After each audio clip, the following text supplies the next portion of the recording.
Това е съзнанието ми, като се напуша. И ми харесва. Ако някое дете не ги е пробвало, му дайте безплатно да видят колко са яки. Елате, имам яки бомбони, почерпете се. Как да помогна? Кристали? Дойде да си припомни стария квартал. Нищо не се е променил. Ако искаш, може някой път да се помотаем заедно. Ето ти едно ново от мен. За спешни случаи. Какво става тук, бе? Не е истина. Това да не е някаква пандемия. В момента дрогата е по-страшна от всякога. Наркотиците стават все по-атрактивни за подрастващите.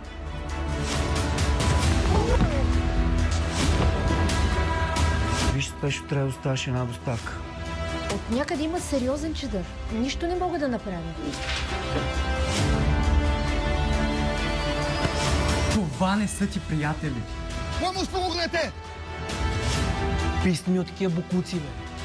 Писна ми да ме мачкате и контролирате, разбирате ли? Писна ми! Самите ученици продават.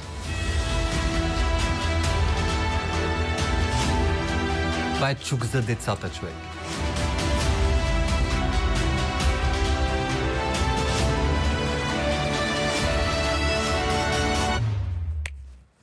Ей, сега ще видим кой го ще смачка. Ако нашите деца са нашето бъдеще утре, ние сме тяхното днес.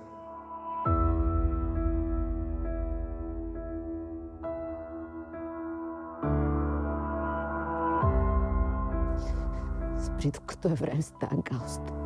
Ще убие и теб и всички покрай теб. Прибирай се.